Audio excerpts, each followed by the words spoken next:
Hey everybody, Dan Schinder here with Luke Caldarella here on Under the Influence. And yes, it is about exactly what it sounds like. We are both under the influence. I mean, we're not doing the show drunk or high. We're under the influence of some of our favorite musicians and drummers, right, Lou? Absolutely. Yeah, I'm in Globe, Arizona, which is just east of Phoenix up in the mountains. Lou is in Brewster, New York, which is nowhere near Phoenix or mountains. And we want to know where you're watching from, folks. So chime in. There's a special episode tributed to John Bonham. Now, why would we do that on June 25th? It's in the post text, but I'll tell you why. And I'm wearing the shirt, which I'll get to in a minute. This is the 46th anniversary of me seeing Led Zeppelin in concert. Very first concert I saw that I wasn't actually playing in. And it changed my life. We've all heard, like, people that are a little older than you and I, Lou, their story is the Beatles, they're the Beatles. You know, they saw them on TV and that was it.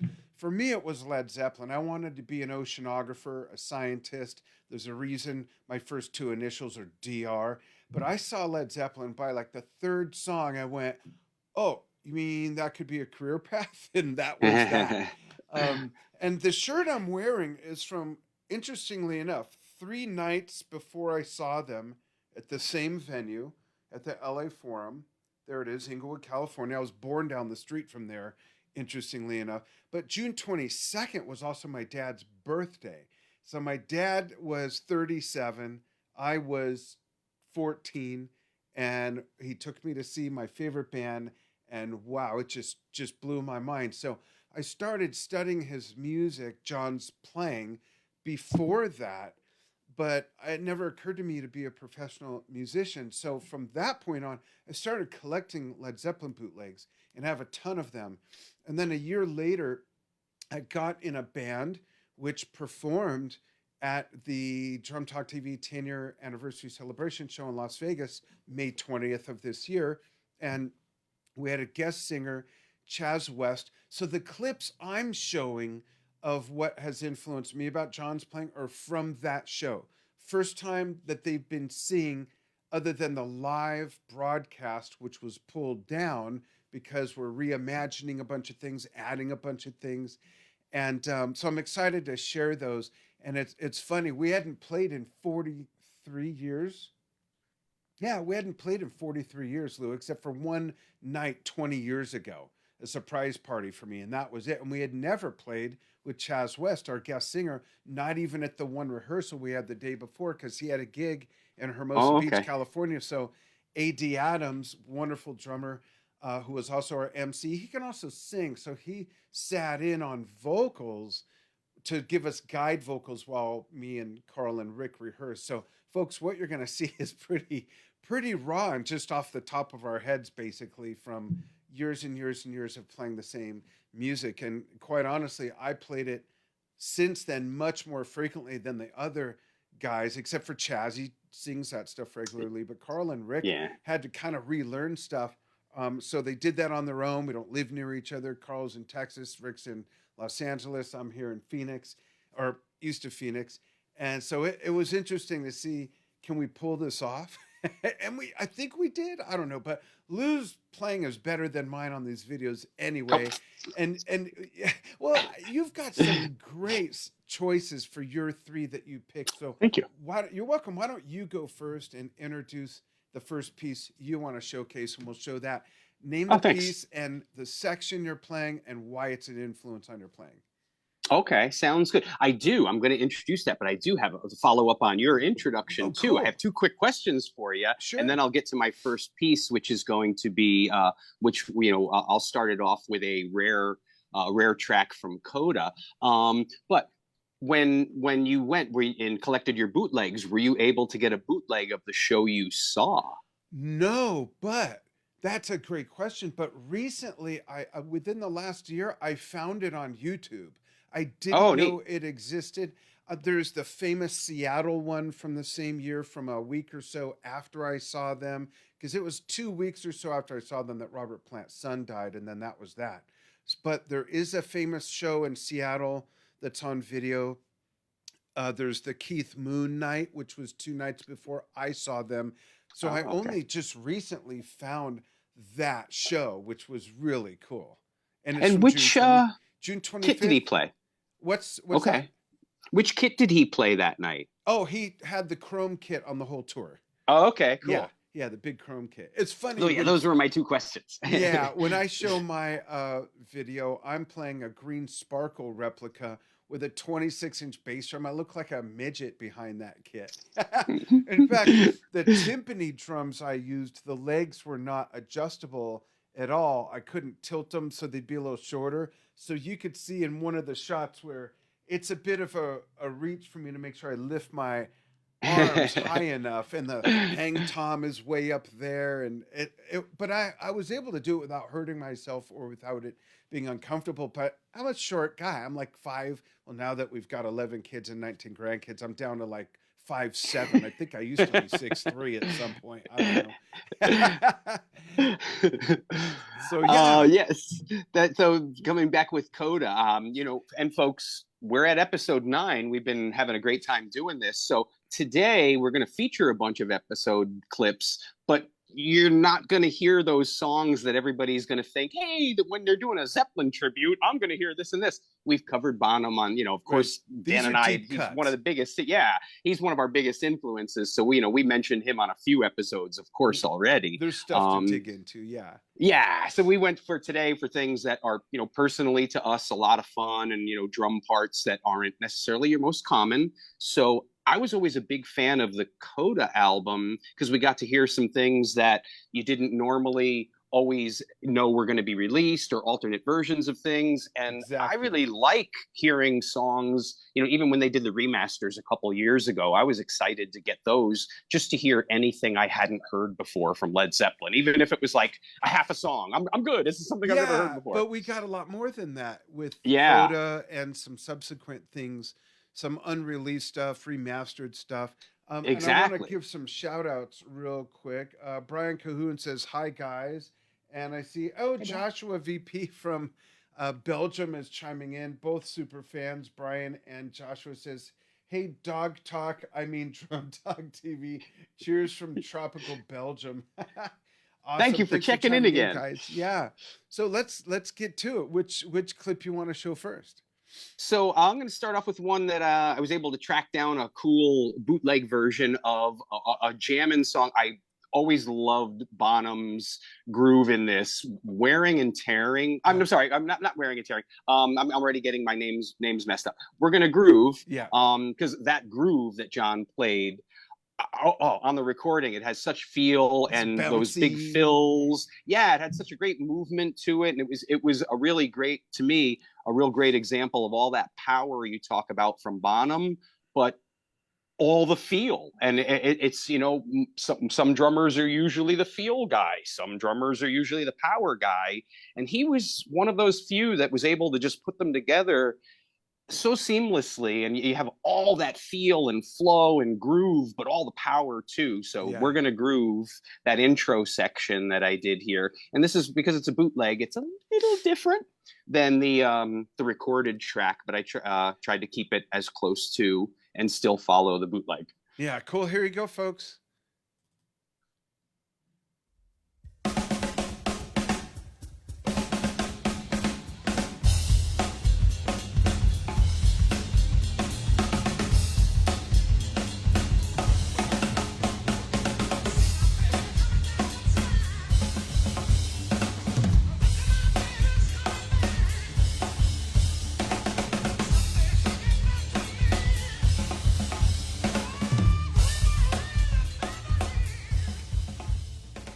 That's such a fun song to play too. Great job on that. And your kid Thank you. always sounds so good. That Moonflake RCI clear kit. It's just gorgeous. And yeah, definitely love getting that kit. Although I tried to be a little more accurate because I love that loud pingy snare, but that's not a Bonham snare. So I dampened it a little for these videos, try and get a little bit more like it's supposed to Yeah, it still sound. sounds great. Cool. Great job, Lou. So we'll go to one of mine. Let's go to okay, so this might be my favorite Led Zeppelin song to play, and it's the live version of "The Song Remains the Same" from the original album release of "The Song Remains the Same" soundtrack. The movie soundtrack is different. from the album soundtrack. So it's easy to look them up on YouTube and get the wrong one depending on which one you're looking for. But this is Me and the Guys, like I said. And what I love about this is two things: the change in dynamics from the intro section to when the vocals come in, the tempo's different. And I kept it right up until that classic fill that John does on his kid and then weaves in the timpani drum. So I cut it right after that. But also that swing, and it's also so different from the studio version in many ways. His hi-hat is super loose and it just swings.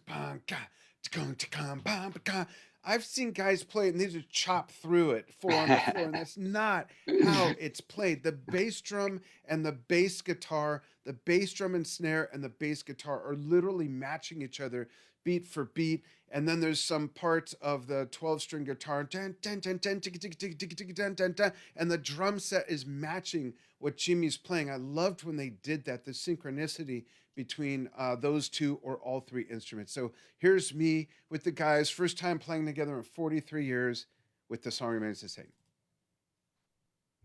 You having a good time? I think you know the beginning of this song.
To go.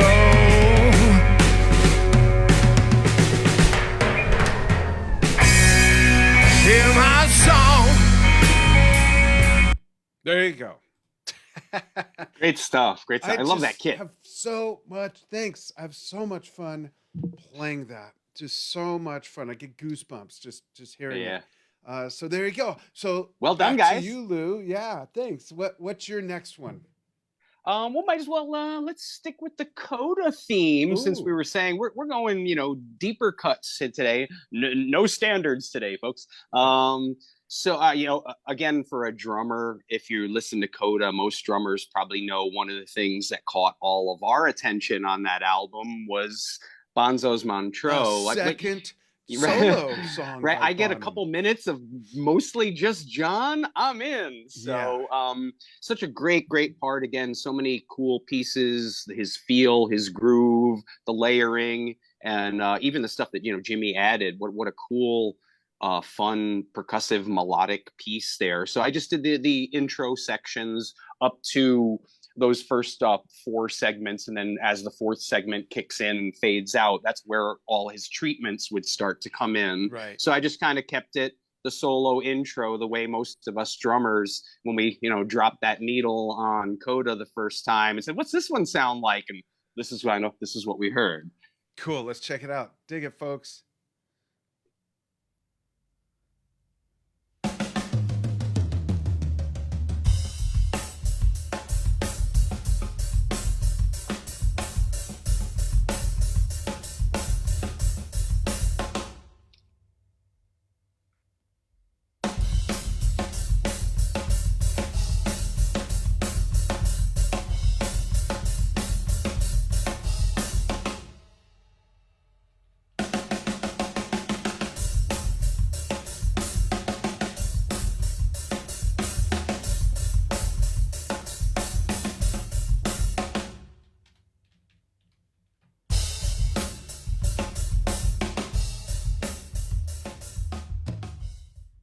such a groovy groove. How each time the beat's a little different. Just to listen to that morph and talk about the best of John Bonham. You know, he was Yeah. a great soloist, but the groove master in a whole different way that you know, like Steve Gadd, of course, Ian Pace, of course. So Right. many drummers can groove, but he did it a whole different way. The weaving of the bass drum and the Oh snare yeah. drum, which is a big part of the next song that I chose.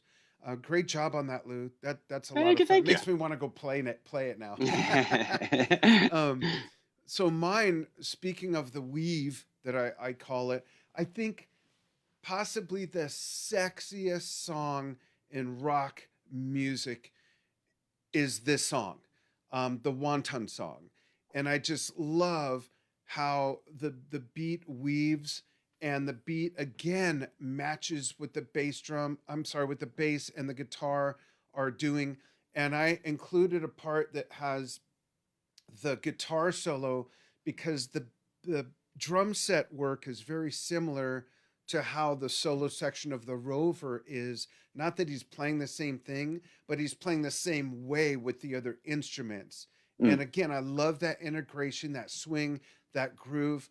And I got that one part that I'm very proud of that a lot of drummers miss, and it's that break. Ba-da, ga-ga-ga. So watch for that, folks. I've worked hard at that over the last, I don't know, 54 years of playing. Here we go. Well, song isn't that old, but it's close. It came out in 75. Here we go. Wonton song sample. Me and the guys again. Got a woman in the thing she calls, and I leave behind the soul. See my name is just begun, and let me barely holding on. Let me know.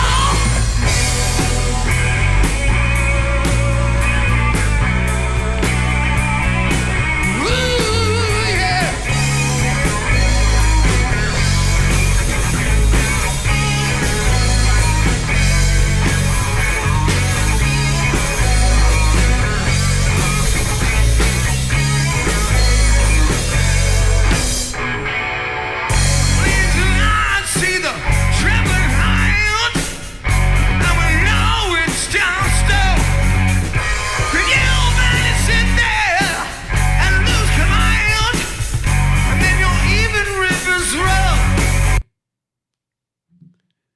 I think I actually did not play that part of the song as part of that clip because I opted for the solo section instead.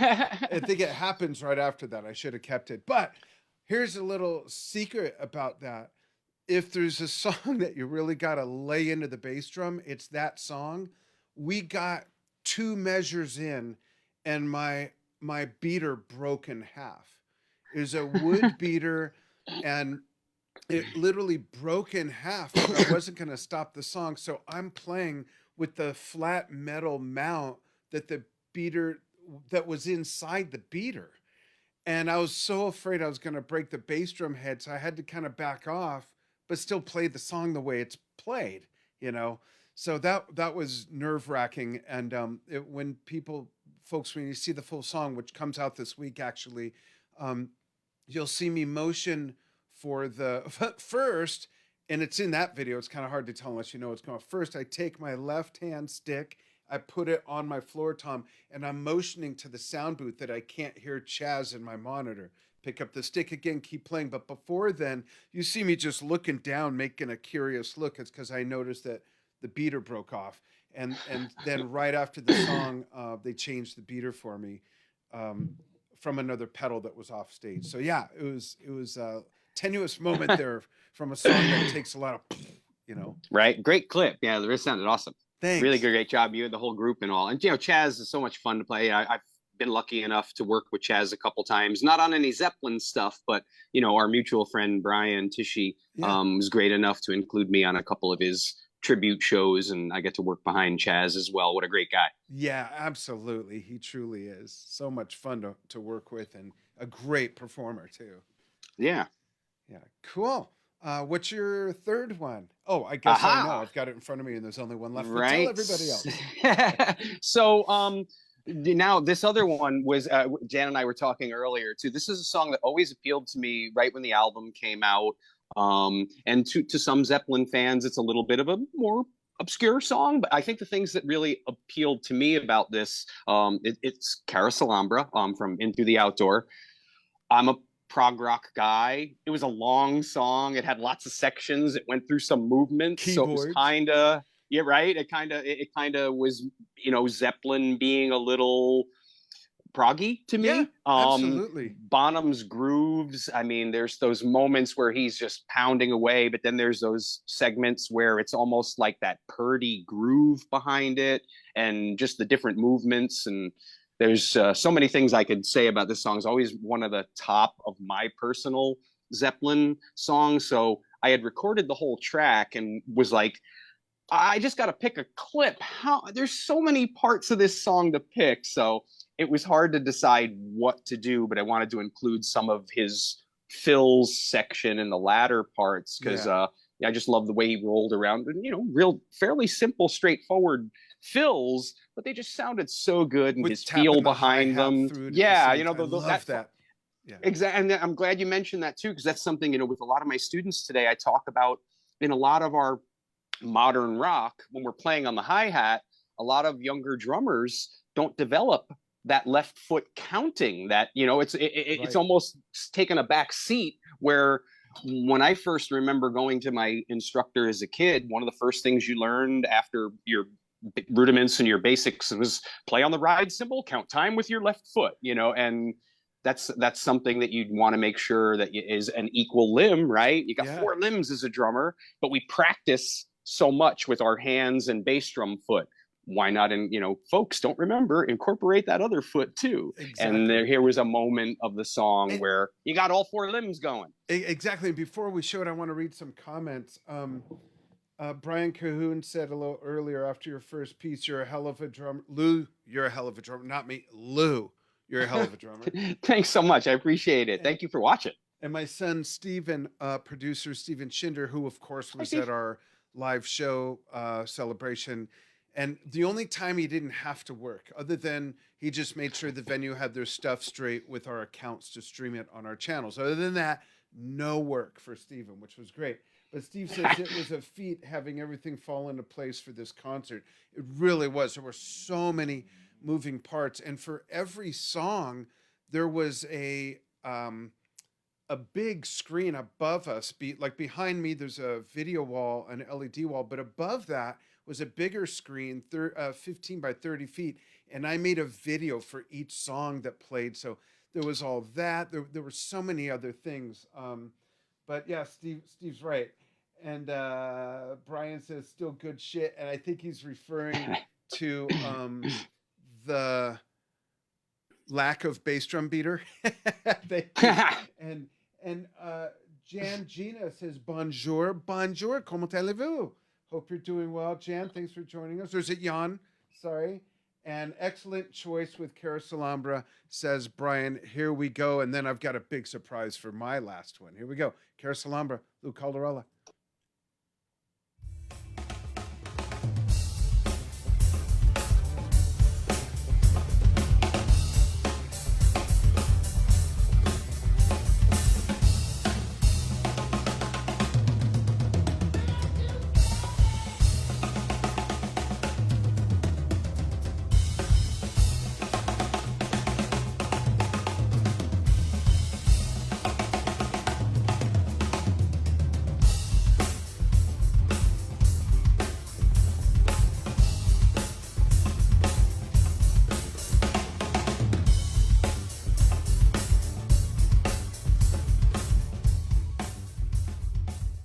So cool. What a great choice. And folks, Thank did you you. notice the hi-hat tap in there?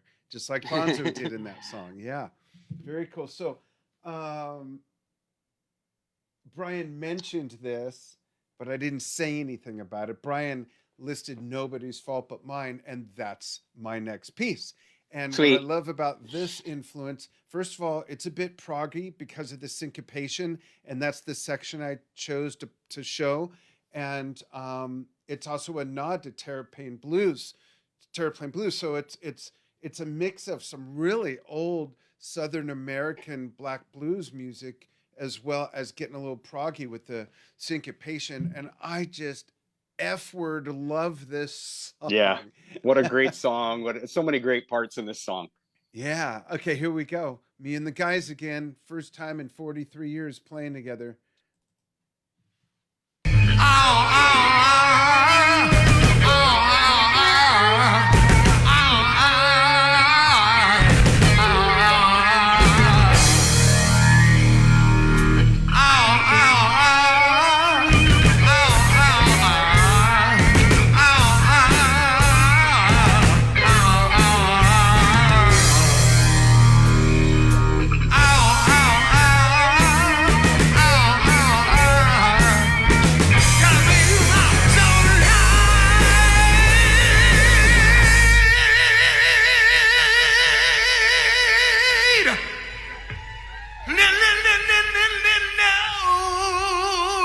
But it's false.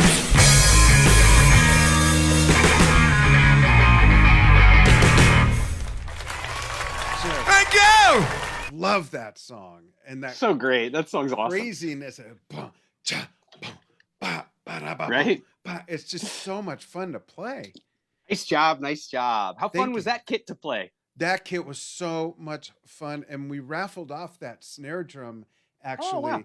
it's a TJS kit, Tom Schultz custom drums out of Mesa, Arizona. He builds all of AD's kits. In fact, that was AD's kit, but AD had his 20 double bass kit with two 20s off to the side because he jammed with Jeff Berlin in the beginning of the show, and then Jeff jammed with me playing the Bonzo kit, and then Jeff and AD joined us at the very end for an all play song. So AD let me use that kit, but Tom Schultz, sorry, made an extra green sparkle snare that we raffled off. In fact, That's I'm sweet. That's delivering it cool. to the person on Tuesday because they happen to Oh, also nice. be in Arizona. Yeah. So it was worth like $10,000, but now it's worth like about $100 because I signed the head. So no, but it actually has a commemorative plate inside Drum Talk TV 10 years anniversary celebration show Awesome. with the date, and then Tom signed it as well. So I'm gonna take the head off, sign the inside of the shell, and sign the head also. Very cool. And congrats again on the 10 years and having your concert go successfully. And like, you and Steven, congrats. Like, he said Thanks. before, you guys put together some amazing stuff and to get everything all lined up. And I'm glad that was a success. And Thanks. we're almost 1 year into doing this as well. So thank Yeah. you for getting this going. Yeah, this has been fun. So, folks, tune in to Drum Talk TV. Sign up for our newsletter. I don't know if Steve is still watching or if he has it handy. Maybe not. So, Steve, if you don't have the sign up handy, I'll drop it in later. But sign up for our newsletter so you can find out about our new membership site and how you can be a part of the early adopters who are going to help us shape some things as we finish the development. It hard launches to the public September 15th, but you want to get in before then so you can contribute to the development. It's underway. It's looking amazing. It's in a 3D metaverse. We're going to be doing live streamed concerts, clinics. There's going to be roundtable Q&As with some of your favorite artists, not just drummers. And there's also an education side to it as well, not just for drummers, but also production. And the experiential side is for all music fans. So you don't have to be a drummer to enjoy what we're building, but also so you could find out when this show's happening. The show I do with Dr. Nadia Azar, Drumming Injury Talk with Dr. Nadia. And we have two new shows that are both game shows that will happen only on our membership site. And one of them we're going to film live, broadcast live to the membership site once a quarter from Las Vegas, from the venue that we used, but a different room. It's going to be so cool. I can't give it away yet, but you folks will love it. So sign up, follow Lou and I. I forgot to put the hashtag in here, but it's hashtag DTTV under the influence. Hashtag DTTV under the influence. You'll see our other episodes have a Microsoft message. I have no idea why that was on the screen. And yeah, you'll see all kinds of other influences of ours, and we don't even know what we're doing next month, but you'll find out when we do. Or maybe you'll find out first. Wait, what? Great job, Lou. Thanks for joining me on this special tribute to John Bonham on the 46th Thank you. anniversary of me sing Led Zeppelin live as my first concert. Yeah, congrats on your anniversary there, and always a Thanks. pleasure to join you for this stuff. It's a great, great, great fun time. Thank you. I just want to check out a couple other comments. Thank you, everybody, for tuning in too. Much appreciated. Without you guys checking it out, Dan and I are just talking to each other. I love I love that Brian Cahoon says get proggy and beat the hell out of the steering wheel to death while driving. I don't know what the fingerprints is in reference for. Joshua says, so can I still win the shell kit then? No, the shell kit's not up for grabs. Sorry. That's AD's. And he has his own snare for that kit. So very cool. Thanks for tuning in, everybody. Appreciate Thanks you all. so much. And Lou, hang on the line after I say goodbye, after we say goodbye to everybody. So goodbye, everybody. See you, folks. See you soon.